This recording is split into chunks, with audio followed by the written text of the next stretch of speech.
Hello everyone, welcome to the online study of physics classes Sagar. आज मैं आपके लिए लेकर आया हूं चैप्टर नंबर 13 न्यूक्लियस या फिर नाभिक का लेक्चर नंबर 2। फ्रेंड्स, यदि अभी तक आपने हमारे पहले लेक्चर को नहीं देखा है तो फ्रेंड्स जैसे ही क्लास कंप्लीट होगी और जैसे ही हमारा लाइव क्विज कंप्लीट होगा ठीक उसके बाद आपको इस क्लास को जरूर देखना है यदि अभी तक आपने इस क्लास को नहीं देखा है। फ्रेंड्स, इस क्लास के डिस्क्रिप्शन बॉक्स में आपको हमारे पहले लेक्चर की लिंक मिल जाएगी। तो फ्रेंड्स चलिए एक क्विक रिकैप कर लेते हैं कि आखिर हमने कल क्या जाना। हमने किसी परमाणु के मुख्य अपरमाणविक कणों इलेक्ट्रॉन, प्रोटॉन और न्यूट्रॉन के बारे में काफी डीप तरीके से डिस्कस किया था। हमने जाना था कि कैसे इन कणों की कौन खोज करता है, किस वर्ष में इनकी खोज हुई, इन कणों की नामकरण करता कौन है। दरअसल इलेक्ट्रॉन और प्रोटॉन के साथ क्या हुआ था कि खोज किसी और वैज्ञानिक ने की थी और नामकरण किसी और वैज्ञानिक ने कर दिया था। और हमने आगे जाना कि क्या इन कणों की संकेत हैं, क्या इनके आवेश हैं, क्या इनका द्रव्यमान होता है, और लास्ट में हमने जाना था कि इन कणों के पास क्या विशेष योग्यताएं या फिर क्या विशेष गुण है। तो देखिए फ्रेंड्स, कल की क्लास में केवल आपके ऑब्जेक्टिव ही तैयार हुए थे। तो चलिए आज की क्लास में हम कुछ महत्वपूर्ण टॉपिक पढ़ने जा रहे हैं। जैसा कि आपने थंबनेल में तो देखा ही होगा, आज हम समझेंगे कि परमाणु संख्या, परमाणु द्रव्यमान, समस्थानिक, समभारिक और समन्यूट्रॉनिक वगैरह क्या कहलाते हैं। चलिए फ्रेंड्स आज की क्लास को शुरू करते हैं। यहाँ पर मैंने क्लास की स्टार्टिंग में क्लास के दो स्टूडेंट्स चुटकी और राजू को एक क्वेश्चन दिया है। वो क्वेश्चन है कि आपको बॉल्स को अरेंज करना है। तो इन दोनों ने मेरे क्वेश्चंस को पूरा नहीं सुना और चुटकी अपना बैग लेकर आ गई और राजू अपना बैग लेकर आ गया। तो फ्रेंड्स मैंने इनसे कहा कि पहले मेरा क्वेश्चन कंप्लीट हो जाने दीजिए। मेरा क्वेश्चन है कि आपके पास कई सारी बॉल हैं।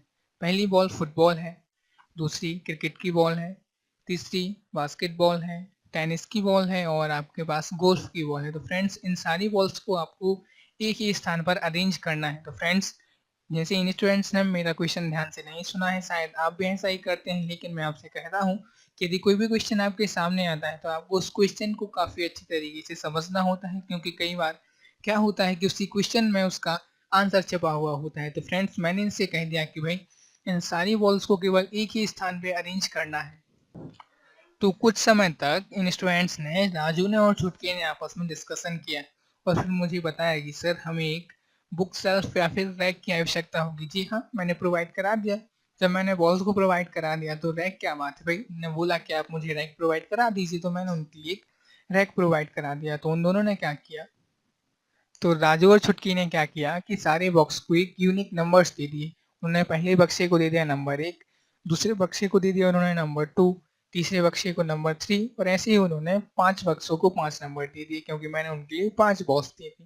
तो फिर उन्होंने क्या किया कि पहले खाने में रख दी फुटबॉल, दूसरे खाने में रख दी क्रिकेट की बॉल, तीसरे खाने में रख दी वॉलीबॉल या फिर बास्केटबॉल और चौथे खाने में रख दी उन्होंने टेनिस की बॉल और पांचवें खाने में रख दी उन्होंने गोल्फ की बॉल। तो देखिए फ्रेंड्स, राजू और छुटकी ने हमारे क्वेश्चन को कितने आसान तरीके से समझा दिया।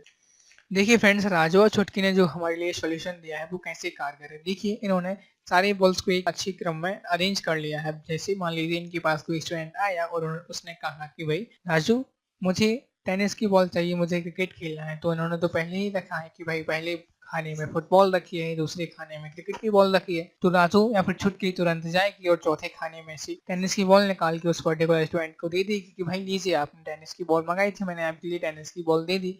तो ठीक ऐसे ही इनका सोल्यूशन कारगर होगा।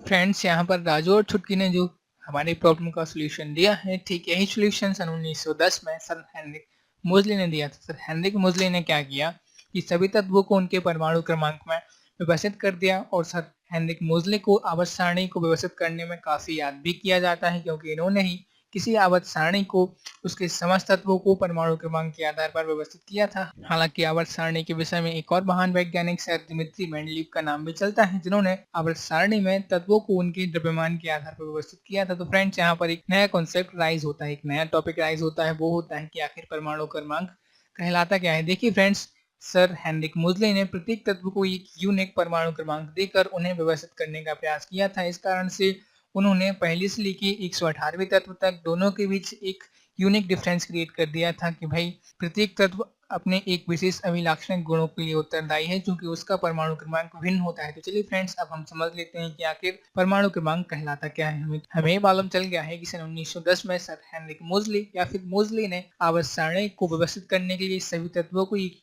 यूनिक नंबर दिया, जिसे हम परमाणु क्रमांक या फिर एटॉमिक नंबर से दर्शाते हैं। तो चलिए फ्रेंड्स, अब हम परमाणु क्रमांक या फिर एटॉमिक नंबर को समझने की कोशिश करते हैं। स्टूडेंट्स, इतना तो हम जानते हैं कि हर एक परमाणु के पास इलेक्ट्रॉनों की संख्या भिन्न भिन्न होती है। मतलब यदि हाइड्रोजन के पास एक इलेक्ट्रॉन है तो हीलियम के पास दो इलेक्ट्रॉन होंगे। ठीक, यही कॉन्सेप्ट प्रोटॉन्स के साथ भी अप्लाई होता है। मतलब किसी परमाणु में जितने प्रोटॉन्स होंगे ठीक उतने ही इलेक्ट्रॉन होंगे, क्योंकि हमने थॉमसन के मॉडल में जाना था कि कोई भी परमाणु विद्युत रूप से उदासीन होता है। देखिए, विद्युत रूप से उदासीन होने का मतलब क्या होता है कि जितने धनात्मक आवेश हो ठीक उतना ही ऋणात्मक आवेश हो, तभी परमाणु विद्युत रूप से उदासीन होता है। यदि ऐसा नहीं है तो वह आयन बन जाता है। चूंकि ये काफी डीप बात है कि यदि धनात्मक आवेश और ऋणात्मक आवेश आपस में बराबर नहीं है, मान लीजिए किसी परमाणु में ऋणात्मक आवेश अधिक हो गया, तो हम उसे परमाणु नहीं कहेंगे। अब हम उसे एक नई संख्या देंगे जिसे हम आयन कहते हैं। तो फ्रेंड्स, ये काफी डीप तरीके की बातें होंगी। मैं आपके लिए बताने की कोशिश कर रहा हूँ कि हर एक तत्व के परमाणु के पास अलग अलग प्रोटॉन्स होंगे और अलग अलग इलेक्ट्रॉन्स होंगे। हाइड्रोजन के पास यदि एक इलेक्ट्रॉन है तो लिथियम के पास 3 इलेक्ट्रॉन होंगे, सोडियम के पास 11 इलेक्ट्रॉन्स होंगे, पोटेशियम के पास 19 इलेक्ट्रॉन होंगे।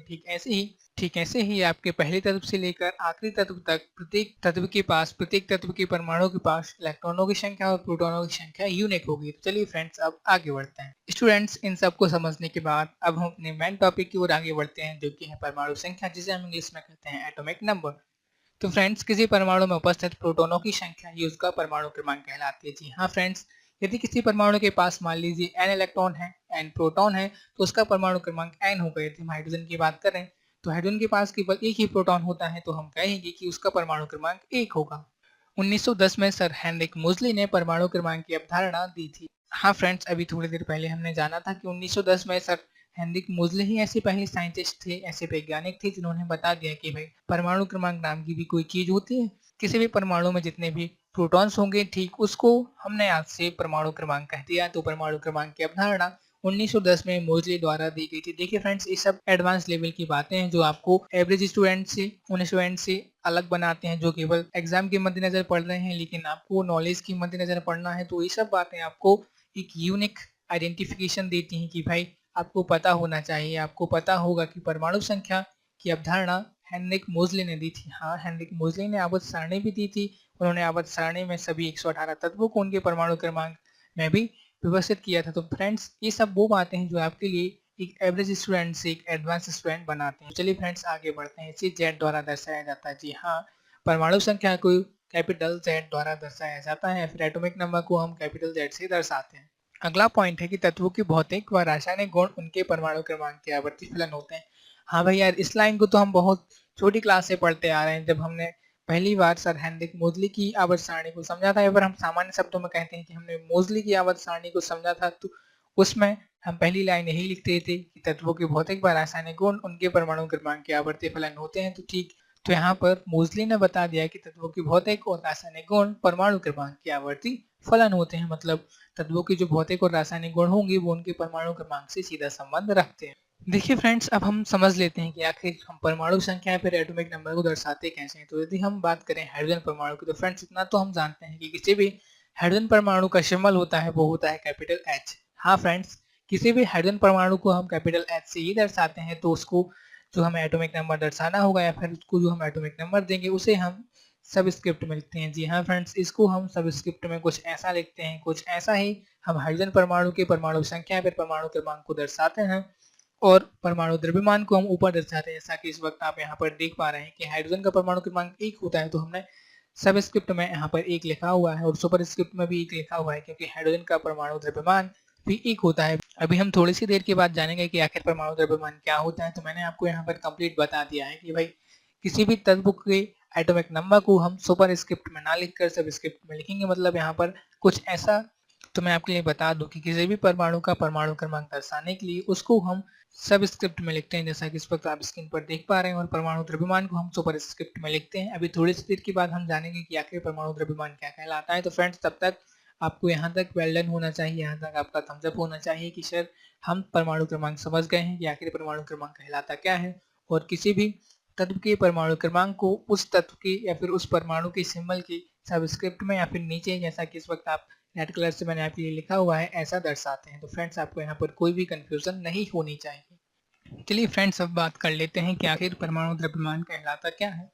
तो परमाणु द्रव्यमान को हम सामान्यतः कैपिटल ए से दर्शाते हैं। जैसा कि हमने परमाणु क्रमांक को कैपिटल जेड से दर्शाया था, ठीक वैसे ही हम परमाणु द्रव्यमान को कैपिटल ए से दर्शाते हैं। फ्रेंड्स, परमाणु द्रव्यमान की अवधारणा इन सर ने दी थी, जो आपको इस पर स्क्रीन पर दिखाई दे रहे हैं। जी हाँ, ये है sir Dmitri Mendeleev, Dmitri Mendeleev ने ही आवर्त सारणी में तत्वों को उनके द्रव्यमान के क्रम में संयोजित किया था और मेंडलीफ ने जो आवर्त सारणी दी थी उसमें उन्होंने तत्वों को द्रव्यमान के आधार पर संयोजित किया था। तो निश्चित सी बात है कि जो परमाणु द्रव्यमान की अवधारणा है उसी सर दिमित्री, जी हाँ इनका पूरा नाम है दिमित्री मेंडलीफ, तो परमाणु द्रव्यमान की अवधारणा सर दिमित्री मेंडलीफ ने ही दी थी। चलिए फ्रेंड्स, अब समझते हैं कि आखिर परमाणु द्रव्यमान कहलाता क्या है। देखिए फ्रेंड्स, परमाणु का द्रव्यमान क्या होता है, जैसा कि रदरफोर्ड ने तो हमें प्रयोग में पहले बता ही दिया था कि भाई किसी परमाणु का समस्त द्रव्यमान उसके किसी एक बिंदु पर संकुचित है, जिसे रदरफोर्ड ने नाभिक का नाम दे दिया था। तो परमाणु के नाभिक में होता क्या है, देखिए फ्रेंड्स, अन्य अपरमाणविक कण तो बहुत ज्यादा होते हैं, लेकिन ऐसा कि किसी मैच में कुछ ऑफिशियल्स ही होते हैं जो मैच का निर्धारण करते हैं, मैच का डिसीजन करते हैं। ठीक वैसे ही परमाणु में भी कुछ ही ऐसे कैरेक्टर होते हैं जो मेन रोल प्ले करते हैं। जी हाँ, कुछ ऐसे ही मुख्य किरदार निभाने वाले कण होते हैं, उनमें से हैं इलेक्ट्रॉन, प्रोटॉन और न्यूट्रॉन, जो कि हम जानते हैं कि किसी नाभिक में मुख्यतः न्यूट्रॉन और प्रोटॉन ही पाए जाते हैं। और रदरफोर्ड ने पहले ही बता दिया था कि भाई समस्त द्रव्यमान हो ना हो परमाणु के किसी एक बिंदु पर ही है। तो इस कारण से जो परमाणु का द्रव्यमान होता है वो न्यूट्रॉनों और प्रोटॉनों का योग कहलाता है। जैसे मान लीजिए किसी एक परमाणु में 2 इलेक्ट्रॉन, 2 प्रोटॉन और 2 न्यूट्रॉन हैं। जी हाँ, 2 प्रोटॉन और 2 न्यूट्रॉन उसके नाभिक में और इलेक्ट्रॉन कक्षाओं में चक्कर लगा रहे हैं। तो हम कहेंगे कि उस इलेक्ट्रॉन का द्रव्यमान, यदि हमें उस परमाणु का द्रव्यमान ज्ञात करना होगा तो हम कहेंगे कि भाई उसके 2 प्रोटॉनों का द्रव्यमान जोड़ लीजिए और 2 न्यूट्रॉनों का द्रव्यमान जोड़ लीजिए, क्योंकि उसके नाभिक में जितने भी प्रोटॉन और न्यूट्रॉन रहेंगे, क्योंकि हम जानते हैं, हमने पिछली क्लास में ही जाना था और हमने उस क्वेश्चन को भी लिया था कि आखिर किसी नाभिक में प्रोटॉन व न्यूट्रॉन को एक साथ क्या कहा जाता है। तो कई सारे स्टूडेंट्स ने उसका सही आंसर कमेंट भी किया था। अभी थोड़ी देर बाद हम उनके नाम अपनी क्लास के लास्ट में अनाउंस करेंगे। तो फ्रेंड्स, चूंकि नाभिक में प्रोटॉन व न्यूट्रॉन एक साथ पाए जाते हैं जिन्हें हम न्यूक्लियॉन्स कहते हैं, तो किसी परमाणु का द्रव्यमान न्यूक्लियॉन्स के आधार पर ही निर्धारित होता है। यदि हमें उस परमाणु का परमाणु द्रव्यमान ज्ञात करना है तो हमें ये देखना होगा कि उस परमाणु के नाभिक में आखिर कितने प्रोटॉन और कितने न्यूट्रॉन है। तो फ्रेंड्स, आई होप कि आप समझ गए होंगे कि आखिर परमाणु द्रव्यमान कहलाता क्या है। तो चलिए फ्रेंड्स, डिटेल से समझ लेते हैं कि आखिर परमाणु द्रव्यमान कहलाता क्या है। परमाणु द्रव्यमानों का यथार्थ मापन द्रव्यमान वर्णक्रम माप या फिर स्पेक्ट्रोमीटर द्वारा किया जाता है। देखिए फ्रेंड्स, ये काफी डीप पॉइंट है कि आखिर कैसे हम किसी परमाणु के द्रव्यमान को स्पेक्ट्रोमीटर द्वारा मापते हैं। तो यदि आपको जानना है कि आखिर ऐसा ही क्यों होता है तो इस क्लास के डिस्क्रिप्शन बॉक्स में आपको एक लिंक मिल जाएगी, उसमें काफी अच्छे तरीके से समझाया गया है कि आखिर स्पेक्ट्रोमीटर से ही कैसे परमाणु द्रव्यमान का यथार्थ मापन किया जाता है। तो चलिए फ्रेंड्स, आगे बढ़ते हैं। दूसरा पॉइंट है, परमाणु द्रव्यमानों को व्यक्त करने के लिए द्रव्यमान का जो मात्रक प्रयुक्त किया जाता है उसे परमाणु द्रव्यमान मात्रक या फिर यू कहते हैं। यहाँ पर यू का मतलब होगा यूनिफाइड यूनिट। हाँ फ्रेंड्स, देखिए क्या होता है कि परमाणु का द्रव्यमान इतना सामान्य तो नहीं होता है कि जिसका मापन हम अपने एक सामान्य सी वेइंग मशीन से कर सकें। तो चूंकि हम जानते हैं कि किसी परमाणु का द्रव्यमान बहुत ही कम होता है, भाई परमाणु तो हमारे लिए दिखता ही नहीं है, जो चीज दिख नहीं रही है आप उसका परमाणु द्रव्यमान मापने जा रहे हैं, तो उसके लिए कुछ स्पेसिफिक यूनिट की ही आवश्यकता होगी। तो ठीक वैसे ही परमाणु के द्रव्यमान को व्यक्त करने के लिए द्रव्यमान का जो मात्रक प्रयुक्त किया जाता है उसे परमाणु द्रव्यमान मात्रक या फिर यू मतलब यूनिफाइड यूनिट कहते हैं। फ्रेंड्स, हमारा अगला पॉइंट है कि परमाणु द्रव्यमान का मात्रक। देखिए फ्रेंड्स, यहाँ पर Ca12 लिखा हुआ है, मतलब ऐसा कार्बन जिसका परमाणु द्रव्यमान 12 हो। देखिए फ्रेंड्स, सब स्क्रिप्ट में हम लिखते हैं परमाणु क्रमांक को और सुपर स्क्रिप्ट में लिखते हैं परमाणु द्रव्यमान को। तो फ्रेंड्स, यहाँ पर लिखा हुआ है कि परमाणु द्रव्यमान का मात्रक C12 मतलब ऐसा कार्बन का परमाणु जिसका परमाणु द्रव्यमान 12 हो। तो आगे उन्होंने लिखा है परमाणु के द्रव्यमान के 12वें मतलब 1/12 हिस्से के बराबर होता है। देखिए इस पॉइंट को काफी अच्छे तरीके से चौथे पॉइंट में समझाया गया है। देखिए 1 एटॉमिक मास यूनिट, एटॉमिक से ले लिया आपने A, मास से ले लिया M और यूनिट से ले लिया U, तो हो गया 1 AMU। फ्रेंड्स, आई होप कि आप समझ गए होंगे कि आखिर AMU का फुल फॉर्म क्या होता है। तो 1 AMU जिसे हम शॉर्ट में लिख सकते हैं। देखिए हमें समय बचाना है और समय बचाने के लिए हमने AMU को शॉर्ट में लिख दिया U, क्योंकि यहाँ U का फुल फॉर्म होगा यूनिफाइड यूनिट। तो 1 AMU बराबर 1 U, इसका मान होगा कार्बन 12 मतलब ऐसा कार्बन जिसका परमाणु द्रव्यमान 12 हो कि द्रव्यमान का 1/12 मतलब 1/12 मतलब 1/12वां हिस्सा या फिर 1/12वां भाग, वो होगा 1.6796 into 10 to the power minus 24 ग्राम। जी हाँ फ्रेंड्स, यदि आपसे कोई पूछे कि भाई बताइए एक AMU या फिर एक U का मान कितना होता है, तो आपको याद कर लेना है। क्योंकि इस चैप्टर से ऑब्जेक्टिव भी आने हैं तो आपको यहाँ पर क्लियर होना चाहिए कि एक AMU या फिर एक U का मान होता है 1.6796 into 10 to the power minus 24 ग्राम। देखिए फ्रेंड्स, आप इसे ऐसा भी याद कर सकते हैं, 1.67 भी लिख सकते हैं, 96 ना लिखें तो भी चल जाएगा। तो आपको जो याद कर लेना है कि 1 EMU या फिर 1 U का मान होता है 1.67 इंटू 10 टू द पावर -24 ग्राम। देखिए फ्रेंड्स, वो कहने की कोशिश क्या कर रहे हैं कि हमें परमाणु द्रव्यमान का एक स्पेसिफिक मात्रक चाहिए था। आखिर EMU की हमारे लिए जरूरत ही क्या हुई? देखिए, परमाणु हम सामान्य आंखों से नहीं देख सकते हैं, और आप कल्पना कीजिए कि जिसे हम सामान्य आंखों से नहीं देख सकते हैं उसे हम अपने सामान्य तराजू या फिर वेइंग मशीन से भी नहीं तौल सकते हैं, नहीं माप सकते कि भाई उसका कितना द्रव्यमान है।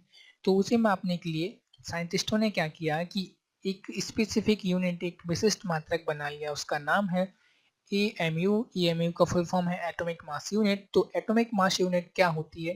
कार्बन 12, मतलब ऐसा कार्बन परमाणु जिसका द्रव्यमान 12 हो, तो कार्बन 12 के द्रव्यमान का 1/12वां भाग 1 EMU कहलाएगा। हाँ फ्रेंड्स, आपको याद कर लेना है कि कार्बन 12 के द्रव्यमान का 1/12वां भाग होगा, उसे ही हम EMU कहेंगे।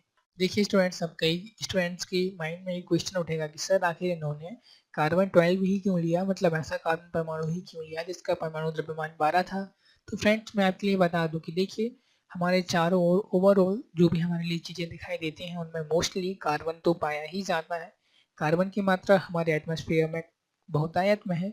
कार्बन का मतलब केवल धुआं या फिर कार्बन नहीं होता है, कोयला नहीं होता है। कार्बन के कई सारे अपर रूप होते हैं, जो कि हम थोड़े से डीप जा रहे हैं। तो कार्बन के कई सारे अपर रूप होते हैं, कई सारी स्थितियां कार्बन के साथ निर्मित होती हैं। तो इस कारण से हमने स्पेशली यहाँ पर कार्बन का चयन किया है। तो फ्रेंड्स, आई होप कि इस छोटे सा डाउट आपका रिमूव हो गया होगा कि आखिर हमने यहाँ पर या फिर हमारे वैज्ञानिकों ने कार्बन परमाणु का ही 1/12वां भाग को एक EMU ही क्यों बनाया। तो फ्रेंड्स, आई होप कि आपका ये डाउट रिजॉल्व हो गया होगा। तो चलिए फ्रेंड्स, अब आगे बढ़ते हैं।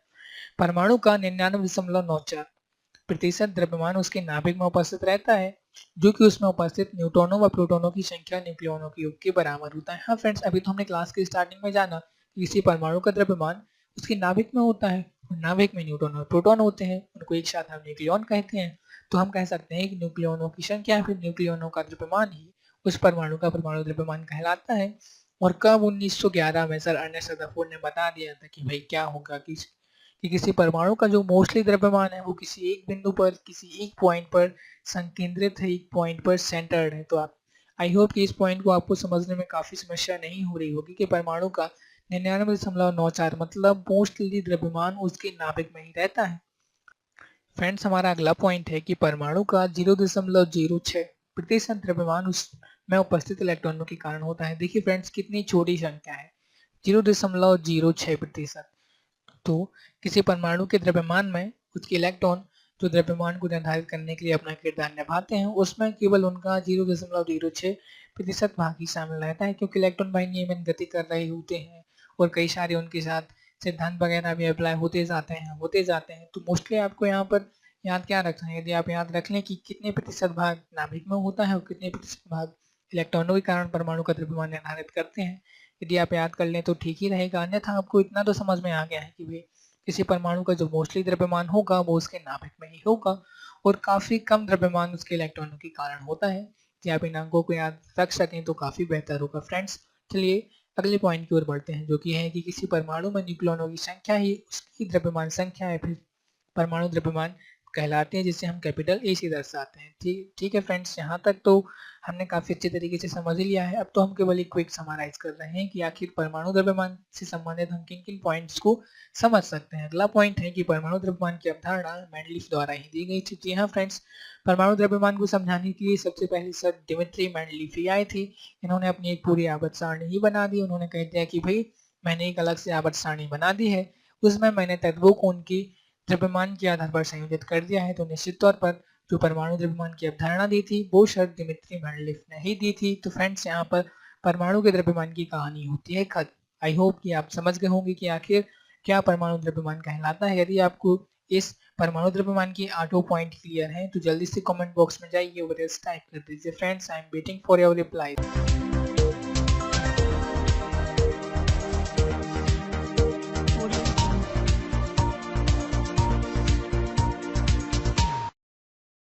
तो चलिए फ्रेंड्स, अब हम अपना अगला टॉपिक स्टार्ट करते हैं। देखिए फ्रेंड्स, आपकी स्क्रीन पर क्या दिखाई दे रहा है, एक सामान्य सी वेइंग मशीन है जिस पर आप अपना वजन नाप सकते हैं कि आपका कितने किलोग्राम वेट होगा।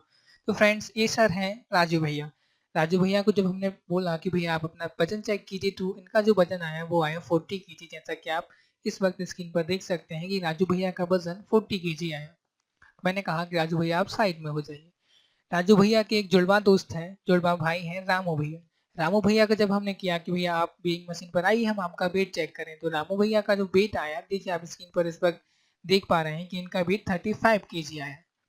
तो चलिए भैया, हमने रामू से भी बोल दिया कि आप भी साइड में हो जाइए। देखिए ये है राजू, इनका वेट आया था 40 केजी, और ये है रामू, इनका वेट आया था 35 केजी। तो फ्रेंड्स, दोनों का एक ही दिन बर्थडे मनाया जाता है। दोनों का बर्थडे 13 अक्टूबर, मतलब आज ही के दिन पड़ता है। तो क्या समझे आप कि एक ही दिन एक ही समय पर दोनों, जो कि जुड़वा भाई हैं, तो एक ही दिन एक ही समय पर दोनों भाइयों का जन्म हुआ। एक का नाम है राजू, उसका वजन है 40 केजी, और एक का नाम है रामू, जिसका वजन है 35 केजी। तो फ्रेंड्स, यहाँ से हमारे एक नए टॉपिक का नामकरण होता है, नए टॉपिक की शुरुआत होती है। वो होती है समस्थानिक, जिसे हम इंग्लिश में कहते हैं आइसोटॉप्स।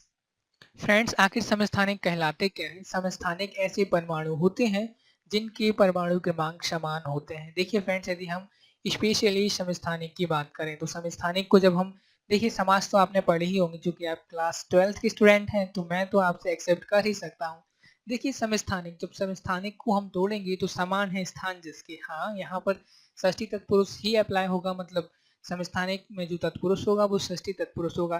देखिए फ्रेंड्स, आपको लग नहीं रहा कि मैं कुछ आपके लिए ज़्यादा ही नॉलेज दे रहा हूँ? ठीक है फ्रेंड्स, क्योंकि आप क्लास 12th में, इसलिए मैंने आपसे बोल दिया था कि भाई तत्पुरुष यहाँ पर षष्ठी तत्पुरुष होगा। तो समस्थानिक को जब हम तोड़ेंगे तो वो होगा समान है स्थान जिनके, मतलब ऐसे परमाणु जिनके परमाणु क्रमांक समान हो किंतु परमाणु भार भिन्न हो, वो समस्थानिक कहलाते हैं। यदि हम राजू की बात करें तो राजू का कितना वेट आया? 40 केजी। रामू की बात करें तो रामू का कितना वेट आया? 35 केजी। चूंकि दोनों का बर्थडे एक ही दिन 13 अक्टूबर, मतलब आज ही के दिन मनाया जाता है, ये दोनों एक दिन एक ही साथ इस पृथ्वी पर आए, तो वो तो भैया सेम है। भले इनके वेट डिफरेंस हो, इनके भार अलग अलग हो, लेकिन जब ये पृथ्वी पर आए तो दोनों एक साथ ही आए। थोड़ा सा डिफरेंस होगा, मतलब वो तो माइनर होगा, भाई छोड़ दो उनके लिए। दोनों का बर्थडे कब मनाया जा रहा है? 13 अक्टूबर को। दोनों के बीच डिफरेंस क्या है? दोनों का भार अलग अलग है। तो भैया रामू और राजू ने हमें समझा दिया कि आखिर समस्थानिक क्या कहलाते हैं। फ्रेंड्स, समस्थानिक भी परमाणु कहलाते हैं जिनके परमाणु क्रमांक समान हो किंतु परमाणु द्रव्यमान समान ना हो। ऐसे परमाणुओं को हम समस्थानिक कहते हैं। समस्थानिक को इंग्लिश में हम आइसोटॉप्स कहते हैं। यदि समस्थानिक को हम तोड़ लें तो समान है स्थान जिसके, मतलब ऐसे परमाणु जिनके स्थान समान हो किंतु परमाणु द्रव्यमान भिन्न हो, वो समस्थानिक कहलाते हैं। फ्रेंड्स, मैंने यहाँ आपको रामू और राजू की स्टोरी से समझा दिया कि आखिर समस्थानिक क्या कहलाते हैं, और मैंने हिंदी में भी जाके आपको समझा दिया कि भाई आखिर समस्थानिक कहलाते क्या है। समस्थानिक में षष्ठी तत्पुरुष होगा, सामान्य स्थान जिसके, मतलब समस्थानिक। तो फ्रेंड्स, आई होप कि आप समझ गए होंगे कि आखिर समस्थानिक कहलाते क्या है। तो चलिए फ्रेंड्स, एक बार इनका कोई समराइज कर लेते हैं कि आखिर समस्थानिक के बारे में पूरी डिटेल्स क्या होगी। तो फ्रेंड्स, समस्थानिक को इंग्लिश में हम कहते हैं आइसोटॉप्स। यहाँ पर पहला पॉइंट होगा कि एक ही तत्व की ऐसी परमाणु प्रजातियां जिनकी द्रव्यमानों में अंतर होता है समस्थानिक कहलाते हैं। थोड़ी सी यहाँ पर क्लिष्ट भाषा लिखी गई है, लेकिन आपको किसी भी क्लिष्टता का सामना ना करना पड़े, इसलिए मैं आपके लिए बता रहा हूँ कि देखिए सिंपली तो लिखा है कि एक ही तत्व की ऐसी परमाणु प्रजातियां, मतलब किसी एक ही तत्व का वो परमाणु होगा, किसी एक ही तत्व के भिन्न सारे परमाणु होंगे जिनके द्रव्यमानों में अंतर होगा, वो समस्थानिक कहलाते हैं। फ्रेंड्स, ये काफी महत्वपूर्ण है कि एक ही तत्व के कई सारे परमाणु होंगे जिनके परमाणु द्रव्यमानों में अंतर होगा, क्योंकि हम जानते हैं कि एक ही तत्व के परमाणु क्रमांक तो भाई समान ही होंगे। यहाँ पर केवल यदि उनके बीच डिफरेंस होगा तो वो होगा परमाणु द्रव्यमान होगा। तो यहाँ पर लिखा गया है कि एक ही तत्व की ऐसी परमाणु प्रजातियां जिनके द्रव्यमानों में अंतर होता है समस्थानिक कहलाती हैं। हाँ फ्रेंड्स, थम्स अप कर दीजिए कि हाँ सर, मुझे यहाँ तक समझ में आ गया है। दूसरे पॉइंट की ओर आगे बढ़ते हैं, जो कि है, देखिए फ्रेंड्स, दूसरा पॉइंट है कि इनके रासायनिक गुण समान होते हैं पर इनके द्रव्यमानों में अंतर होता है। भाई निश्चित तौर पर इनकी रासायनिक गुण समान होगी। मान लीजिए कोई हमारे पास तत्व है, मान लीजिए वो एक्स तत्व है और उसके हमारे पास दो समस्थानिक है, और यदि उसका पहला समस्थानिक आग लगा रहा है, मतलब अग्नि प्रज्वलित कर रहा है, तो उसका दूसरा समस्थानिक भी आग ही लगाएगा। हाँ फ्रेंड्स, आग लगाने का एक और मतलब होता है, लेकिन यहाँ पर आग लगाने का मतलब आप समझ लीजिए कि कहीं अग्नि प्रज्वलित हो रही है। तो फ्रेंड्स, यहाँ पर सेकंड पॉइंट में वो कह रहे हैं कि किसी एक तत्व के जो विभिन्न विभिन्न समस्थानिक होंगे उनके रासायनिक गुण तो भाई समान होंगे, मतलब यदि किसी तत्व का एक समस्थानिक आग लगा रहा है तो दूसरा समस्थानिक भी आग लगाएगा, लेकिन इनके जो परमाणु द्रव्यमानों में अंतर होता है। चलिए फ्रेंड्स, अब हम बढ़ते हैं अपने अगले पॉइंट की ओर, जो कि है कि इनमें इलेक्ट्रॉन व प्रोटॉन की संख्या तो हमेशा बराबर होती है। भाई हो भी क्यों ना, हर एक परमाणु में इलेक्ट्रॉन व प्रोटॉन की संख्या बराबर होती है और जिस परमाणु में इलेक्ट्रॉन व प्रोटॉन की संख्या बराबर नहीं होती है वो बहुत ही कम समय के लिए स्थायित्व में रहते हैं और ऐसे परमाणुओं को हम, ऐसी स्पीसीज को हम आयन कहते हैं। इसके बारे में हमने पिछले भी काफी अच्छे तरीके से डिस्कस किया है। तो वो आगे कह रहे हैं कि इनमें इलेक्ट्रॉन व प्रोटॉन की संख्या हमेशा बराबर होती है परंतु न्यूट्रॉनों की संख्या में अंतर होता है। भाई निश्चित तौर पर देखिए, समस्थानिक का मतलब क्या हुआ? समान है स्थान, जिनके मतलब ऐसे एक ही तत्व के ऐसे भिन्न भिन्न परमाणु जिनके परमाणु क्रमांक तो समान हो किंतु परमाणु द्रव्यमान भिन्न भिन्न हो। अब देखिए फ्रेंड्स, परमाणु क्रमांक समान है मतलब प्रोटॉनों की संख्या समान होनी चाहिए, बिल्कुल होनी चाहिए। एक ही तत्व है तो एक ही तत्व में इलेक्ट्रॉनों की संख्या बराबर होनी चाहिए। ऐसा नहीं हो सकता कि मैंने कह दिया कि भाई मान लीजिए सोडियम के दो समस्थान है कि तो सोडियम के एक समस्थानिक में 11 इलेक्ट्रॉन है और सोडियम के दूसरे समस्थानिक में 12 इलेक्ट्रॉन तो नहीं हो सकते भाई, क्योंकि हर एक तत्व के पास निश्चित मात्रा में ही इलेक्ट्रॉन रहते हैं। यदि इलेक्ट्रॉनों की संख्या में कमी या फिर बढ़ोतरी होती है तो उस तत्व का नाम ही बदल जाता है। तो मैं आशा करता हूँ कि आप समझ गए होंगे कि आखिर मैं आपके लिए क्या समझाने की कोशिश कर रहा हूँ। यहाँ पर प्रोटॉन और इलेक्ट्रॉनों के बीच की संख्या हमेशा बराबर होगी। यदि अंतर होगा दोनों के बीच तो वो होगा केवल न्यूट्रॉनों की संख्या में। फ्रेंड्स, हमारा अगला पॉइंट है, इनके परमाणु क्रमांक समान परंतु परमाणु द्रव्यमान भिन्न होते हैं क्योंकि नाभिक में न्यूट्रॉनों की संख्या भिन्न भिन्न होती है। फ्रेंड्स, इस पॉइंट में कुछ भी नया नहीं है। सामान्य तौर पर परमाणु क्रमांक तो समान रहेंगे क्योंकि भाई एक ही तत्व के भिन्न भिन्न परमाणु हैं, बस यदि उनके बीच अंतर है तो वो केवल नाभिक में उपस्थित न्यूट्रॉनों की संख्या के बीच ही है। फ्रेंड्स, हमारा अगला पॉइंट है, उदाहरण के तौर पर आप देख लीजिए हाइड्रोजन के 3 समस्थानिक प्रोटियम, ड्यूटेरियम और ट्राइटियम होते हैं। चलिए फ्रेंड्स, इसे समझ लेते हैं। देखिए फ्रेंड्स, हाइड्रोजन के 3 समस्थानिक होते हैं, वो होते हैं प्रोटियम, इसे हम कहेंगे प्रोटियम, इसे हम कहेंगे ड्यूटेरियम और इसे हम कहेंगे ट्राइटियम। हाँ फ्रेंड्स, देखिए कैसे। फ्रेंड्स, यदि हम हाइड्रोजन परमाणु के पहले समस्थानिक की बात करें तो उसमें केवल एक ही इलेक्ट्रॉन होगा, एक ही प्रोटॉन होगा, तो निश्चित तौर पर हम कहेंगे कि उसका परमाणु क्रमांक और उसके नाभिक में उपस्थित इलेक्ट्रॉन व प्रोटॉन केवल एक ही रहेंगे, तो इस कारण से उसका परमाणु द्रव्यमान भी एक होगा। यदि हम बात करें ड्यूटेरियम की तो ड्यूटेरियम मतलब ऐसा हाइड्रोजन का एक ऐसा तत्व, हाइड्रोजन का एक ऐसा परमाणु जिसमें केवल एक ही प्रोटॉन हो किंतु उसका परमाणु द्रव्यमान 2 हो, मतलब उसके नाभिक में उपस्थित न्यूट्रॉनों की संख्या पहले की तुलना में थोड़ी सी अधिक हो जाएगी। और यदि हम इसकी बात करें हाइड्रोजन परमाणु के तीसरे समस्थानिक ट्राइटियम की बात करें तो ट्राइटियम में केवल एक ही प्रोटॉन होगा, मतलब परमाणु क्रमांक तो निश्चित तौर पर एक ही होने वाला है लेकिन इसका परमाणु द्रव्यमान 3 हो जाएगा। हाँ फ्रेंड्स, देखिए समस्थानिक का तो मतलब ही होता है कि परमाणु क्रमांक समान होने चाहिए। प्रोटियम का परमाणु क्रमांक 1, ड्यूटेरियम का भी 1, ट्राइटियम का भी 1, लेकिन इनके परमाणु द्रव्यमान भिन्न भिन्न है। देखिए प्रोटियम में केवल एक परमाणु द्रव्यमान या फिर हम बोल सकते हैं इसका परमाणु द्रव्यमान 1U है, ड्यूटेरियम का 2U है और ट्राइटियम का 3U है। तो फ्रेंड्स, आई होप कि यहाँ तक आप काफी अच्छे तरीके से समझ गए होंगे कि आखिर कैसे हाइड्रोजन परमाणु के 3 समस्थानिक प्रोटियम, ड्यूटेरियम और ट्राइटियम होते हैं। फ्रेंड्स, अगला पॉइंट है कि क्लोरीन के 2 समस्थानिक होते हैं जिनके परमाणु क्रमांक इतने इतने दिए गए हैं। हमारा अगला पॉइंट है कि सोने के 32 समस्थानिक होते हैं। हाँ भाई, क्यों भी ना हो, सोना एक काफी प्रीशियस धातु है, काफी महंगी धातु है और कई सारे अपने अंदर गुणों को भी समाहित किए हुए है। तो सोने के जो 32 समस्थानिक होते हैं मतलब सोने के परमाणु की, सोने के तत्व की ऐसे 32 परमाणु होंगे जिनके परमाणु क्रमांक तो सोने के परमाणु क्रमांक के समान ही होंगे लेकिन उनमें परमाणु द्रव्यमानों का थोड़ा बहुत डिफरेंस आ जाएगा। तो देखिए फ्रेंड्स, द्रव्यमान संख्याओं का परास 173 से 204 U तक होता है, मतलब उन 32 समस्थानिकों के उन 32 परमाणुओं के परमाणु क्रमांक तो उतने ही होंगे जितने सोने के होते हैं लेकिन उनके द्रव्यमानों का परास 173 U से 204 U मतलब यूनिफाइड यूनिट तक होता है। फ्रेंड्स, अगला पॉइंट है कि समस्थानिकों की अवधारणा फ्रेडरिक सोडी द्वारा दी गई थी। हाँ फ्रेंड्स, काफी महत्वपूर्ण पॉइंट है कि आखिर समस्थानिक की खोज किसने की थी। तो फ्रेंड्स, मैं आपके लिए बता दूं कि समस्थानिक की अवधारणा सर फ्रेडरिक सोडी द्वारा दी गई थी। फ्रेंड्स, समस्थानिक का लास्ट पॉइंट है प्रथम स्थायी समस्थानिक सर जे थॉमसन द्वारा खोजा गया था। फ्रेंड्स, आपको सिर्फ इसे कहानी की तरह ही समझना है, अंतिम की 2 लाइनों को आपको समझ लेना है कि आखिर भाई समस्थानिक नाम किसने दिया था। सोडी ने दिया था, किसी फ्रेडरिक सोडी नामक वैज्ञानिक ने, और पहला स्टेबल आइसोटोप या फिर स्थायी समस्थानिक सर जे थॉमसन द्वारा खोजा गया था। तो फ्रेंड्स, यहाँ पर समस्थानिक की कहानी होती है खत्म। यदि आपको समझ में आ गया है तो जल्दी से कमेंट बॉक्स में जाइए और यस टाइप कर दीजिए।